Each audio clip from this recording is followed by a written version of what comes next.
Hi everyone, thank you so much for tuning in.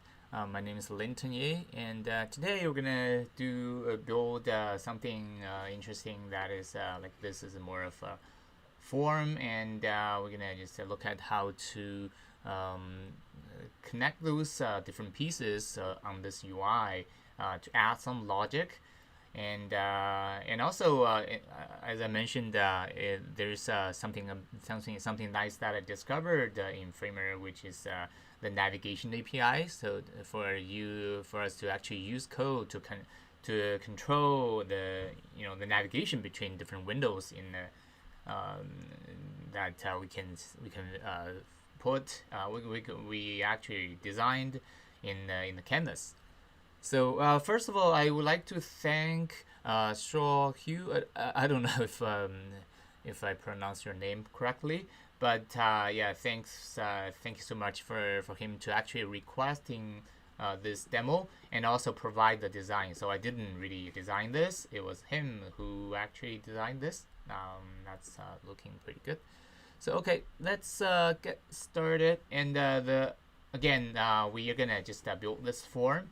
And the idea is that like you see those two drop down boxes over here, right? And the data, like if you click on it, and you get a pop up, and this is kind of similar to iOS picker, so you can pick one of it. But when you select down, and the content of the second list actually depend on your selection in the first box. So over here, this is graphic design tools. So if we change it to map simulation, and we'll have some mapping application right here. So this is number one, and the second one is this like a date picker. So we have 3 dates, and there are some specific business logic that define the rules for for example, this start date must be earlier than the end date, right? So if we click that, and we get a date picker, and let's pick a date. So if let's say pick a early date for the end date, and let's pick three dates. And when all of those fields we have make a selection, and this validate button becomes enabled, and then you can click validate. Now it says there's an error in your input, right? And if we correct that, making it later, and it'll just go to another screen. So how do we do that? This is what we want to look at today. Okay, so at the starting point, again, I've sent the link of the starter project, so you can just click and open it in Framer web, so that you can follow along with me if you want. So we've got this form, and this is actually basically just I think it's a scroll. This is a scroll, and this is a scrolling content down below. So this is the place where we're going to do most of the work. And we have a submitted screen over there. We have a dialog, whatever alert right here. Okay, so let's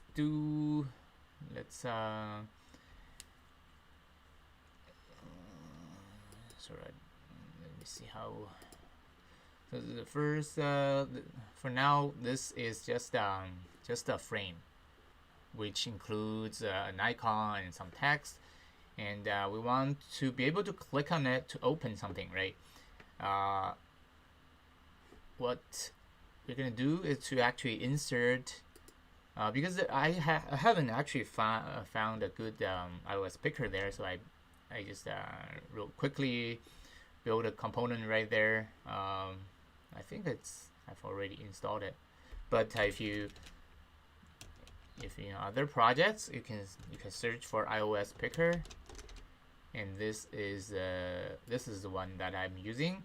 This is a super quick and dirty one that I built just specifically for this demo. So if there's anything wrong with it, don't blame me. Or after we install that, and we're gonna get a picker, and we'll just put, oops, where did we put the picker? And move it outside. For now, it has some markup data there. Maybe put a frame around it so that we can add buttons on the top. Okay, and now the question is how we can actually open this as a model when this frame is clicked. I'm pretty sure that you know about it, so we can just drag it over there, and in this transition, if I still remember how to, yeah, so this transition, we can pick the type of transition. For this particular one, we want model, right? So that's what we wanted. So now if we go over, open the preview here, I think it will work. Yeah, it'll work. And it'll open this, and we'll be able to actually do something about it, do some picking the data or whatever. So that's the very first step. And the second step is actually add a dump button, right? Dump button on the top. Then just copy this. I think this is just a text. Just copy that. I'll just use the text instead of a button, because that button is not super. As I'll show you, actually, that button is not super user friendly for now. Okay, so let's say this is a cancel button, and then we can add a dump button right there, and call it done. Okay, now what we want is that whenever the user click either the cancel button or the dump button, we will go back to the original page, right? So how to do that? And of course, for this, we can, I think, we'll need to create a frame around this. So you can do Command Enter or right click, add frame, and then you'll be able to use this guy. So how come I cannot? So we must select the frame to see this little bold icon.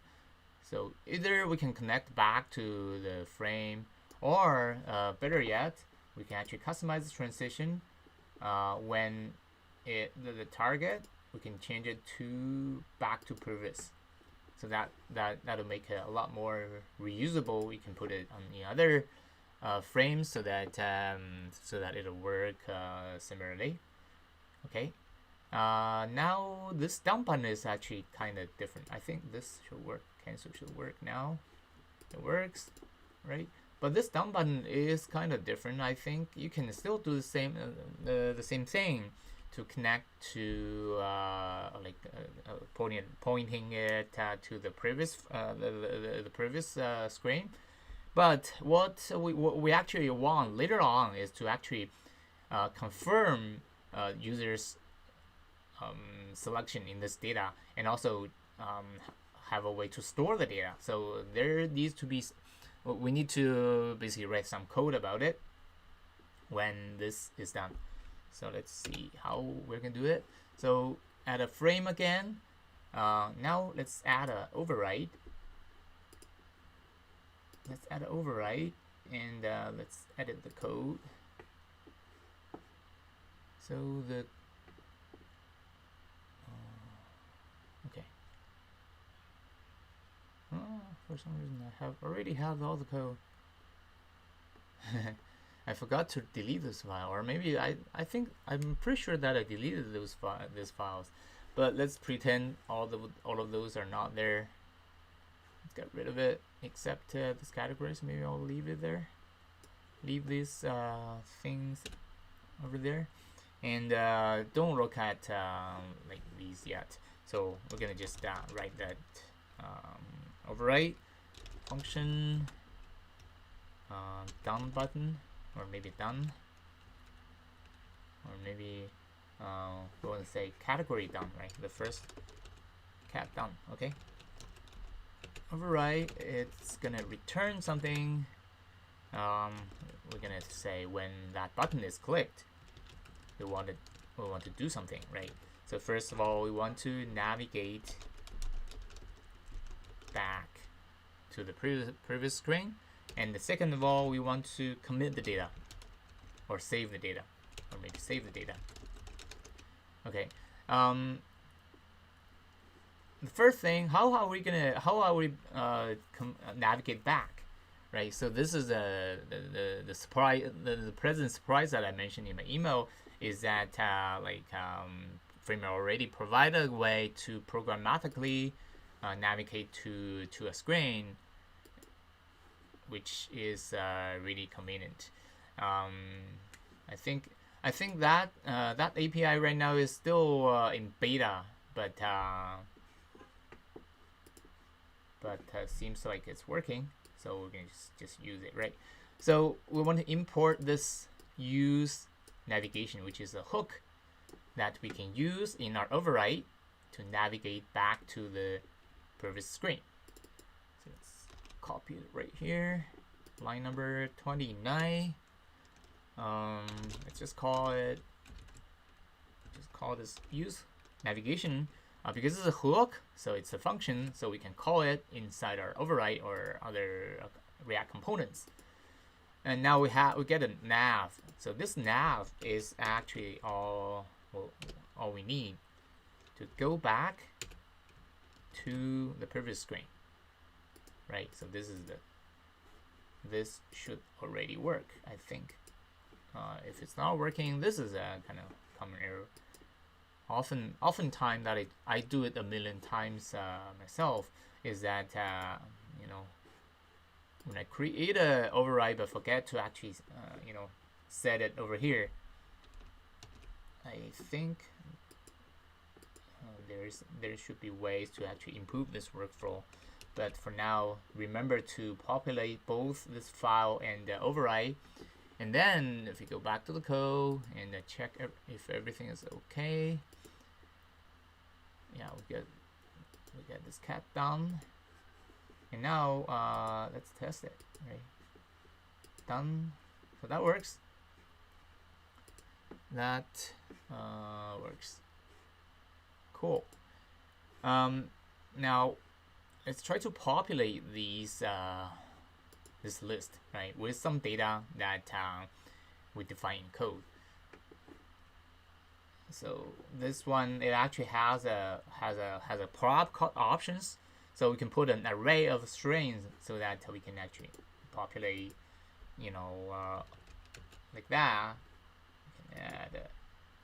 Of course, this is probably not what we wanted to do in terms of this particular demo, because that would be very boring to actually enter all of those all of the options here one by one, and then you need to worry about this second pop-up, which is dynamic. That would be more difficult. So we're gonna do it in code. How are we gonna do it? So if we go back to our app.tsx file, and I've already defined all of the data here. So this is this categories, or maybe I should name the category products or something. I think it should be better named. This should have a better name, maybe products. Cat category, because eventually it's actually products. Okay, so it's an object, and the key of this object are the categories, right? So this is 3D simulation, and the value is a list of the name of the software that we want to use to populate the second drop down. So the key is for the first drop down. The value is for the second drop down. So we can see this is a map simulation. This is another array, and graphic design, and this is another array. Okay, so now let's just let's populate them. Right, let's populate them. How are we gonna populate that pop-up? Remember that this guy actually has an options prop, right? So we can override that options prop and with what we already defined right here. So now let's just add a override again, which is called maybe cat picker. Okay, do you like that name? Cat picker. And then we're gonna return an object, which is this is a props that we want to overwrite, right? So options is gonna be all the keys of this category products. So we can do object keys. So this call actually returns an array that we can use to populate the options right there. And now if we go back and select this, oops, what is going on? Yeah, select that and overwrite, and say app, and this is the cat picker. This is what we want. Go back and see if we actually have all the categories right here, right? So we have all the categories right there in the first drop down. Now the second one is that we need to move on to the second pop-up, right? So let me just actually make a copy of this. Move it right there maybe. And again, same thing, connect to that, and let's see if it's actually, yeah, so that works.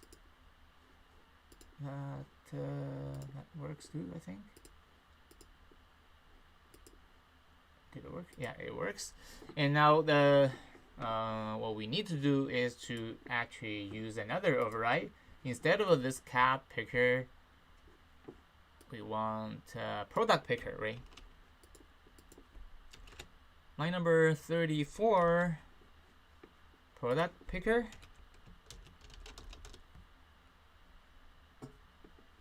So this option is not should not be like this. Should be this array, right? But it'll be based on the selection that the user made right here. How do we connect those two things, or how do we connect to those two overrides?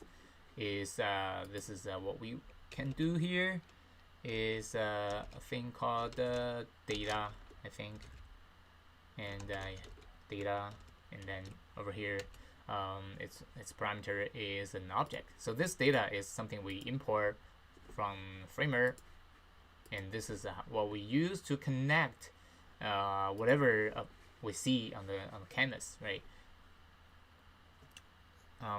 Okay, so now we want at least we want a category.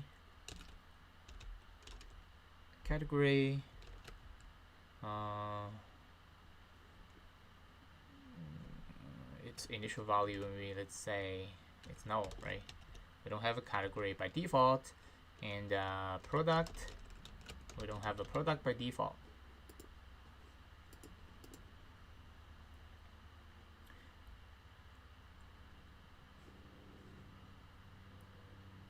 Right.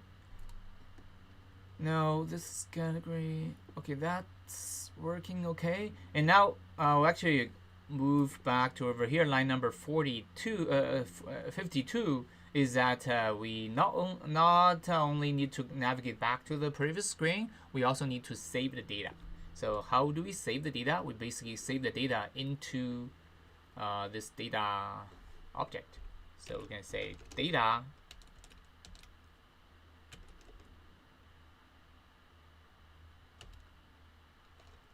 category, but this is like we don't really know, you know, what the user's selection is, right? We don't have anything to access the user selection right here in this category, and this override is actually about the button. It's nothing. It's actually not connected in any way to this picker at all. So this is just a button. So now the question is, how do we get user selection right here when you pick something? How do you get that?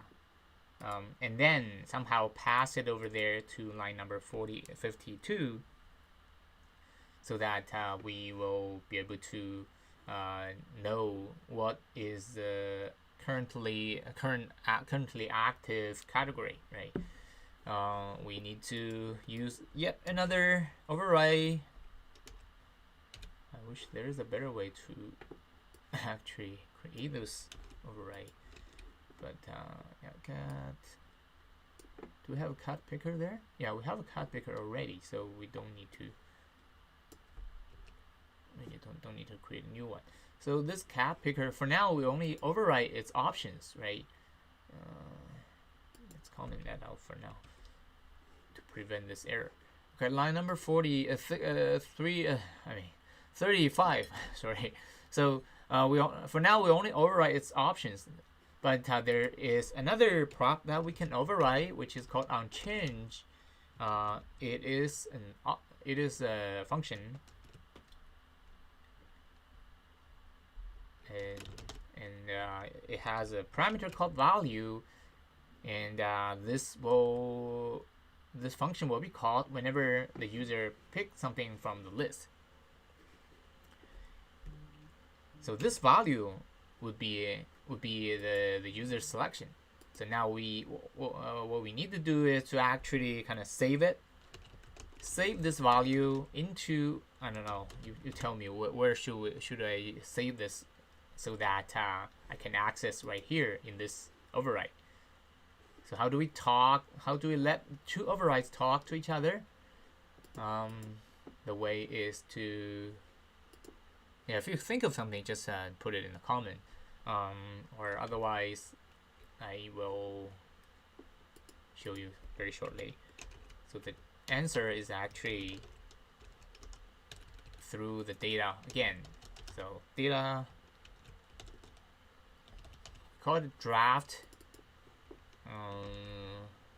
category, and this is where we want to save it, right? Data draft category, it equals to value.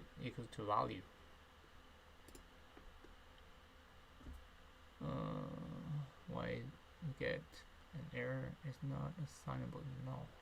Let's ignore that for now.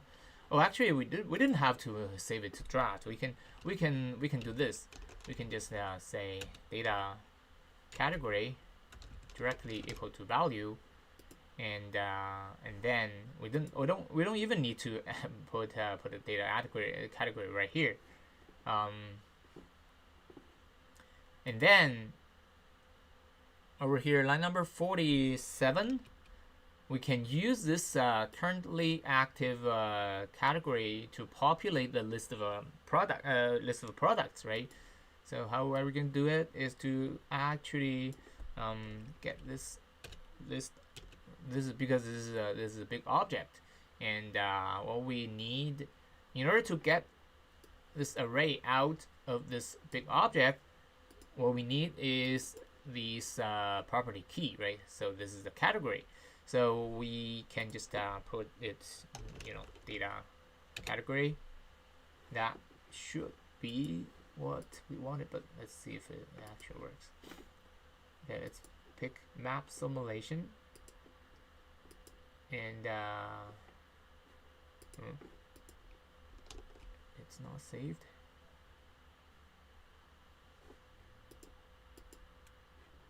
Okay, map simulation, and I think I forget to set the override.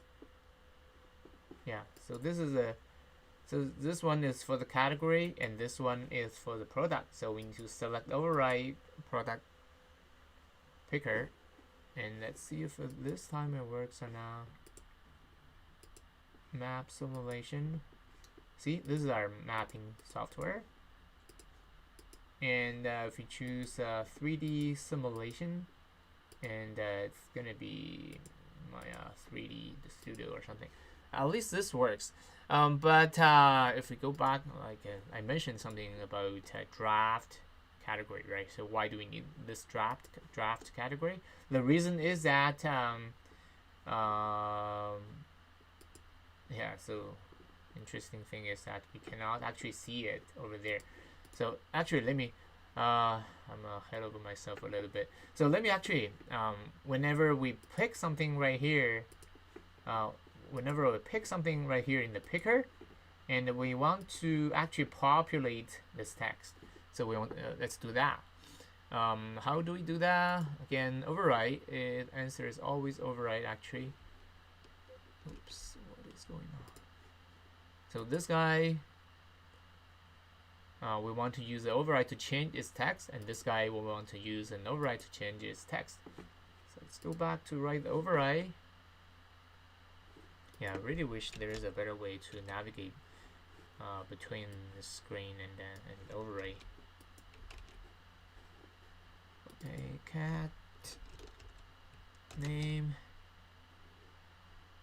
I don't want this navigation anymore. So because it's a text, right? We want to use whatever available in the data category. And same thing for the product. So this is the product. Okay, so now we have this, and don't forget to actually select it in the override. Why it's not working? Do we have anything wrong there? Go back. Okay, so now for the first text, we want to choose cat name, and the second text, we want to use product name. Okay. Okay, now it's no. Okay, let's live with that for a while, but shouldn't be so difficult to choose. But basically, if it's now, we can just change it to select, right? But now let's just leave that. But at least if we choose something here, we'll be able to see its name being replaced right here. So it's actually saved.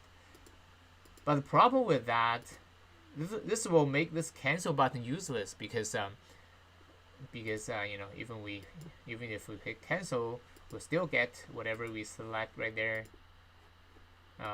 So how do we make sure that this cancel button still works and only save the data when we click the down button? And the secret is that draft category and draft product name. So instead of when this cat picker, when the category picker, the value of the category picker changes, we do not directly change this category. Instead, we change the draft category, and we only change it over here, line number 58. What is going on? So this is a kind of like the commit stage, right? So we want to save the data when we actually click this done button. So now, if what is going on? It's just refreshing. Okay, now if I pick map simulation, click done, it'll be there. But if I choose something else, click cancel, it'll still be map simulation. And yeah, so that's about this two pickers. How much time do I still have? Oh, I'm running out of time actually. Okay. Let's say maybe we can save the second half to the next week. Save this date picker to next week, and I will have something like some extra things about this navigation to show here. But today, just kind of quickly wrap up is that we have this screen in the canvas, and then we can override its value right here. Use this override. We can override its properties or whatever, and we can connect them. So basically, think of those items on the canvas, kind of like one layer over there. But if you want to connect them, so you want to kind of imagine that there's something in the back, and there's a back sheet of data that where we can connect everything. So that's what we need for this data.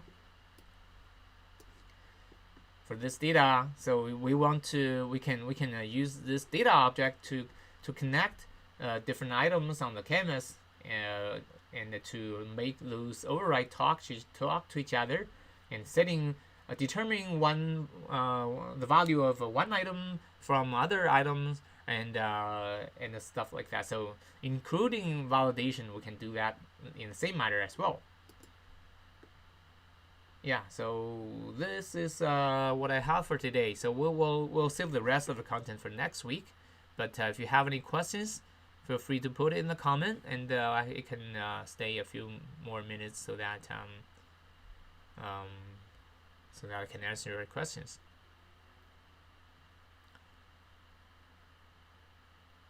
Yeah, is this useful? If things like this is useful, please keep sending the requests and sending me questions so that I can prepare, so that I can help me, and help you and help myself as well. Awesome. All right, thank you so much. Have a great one.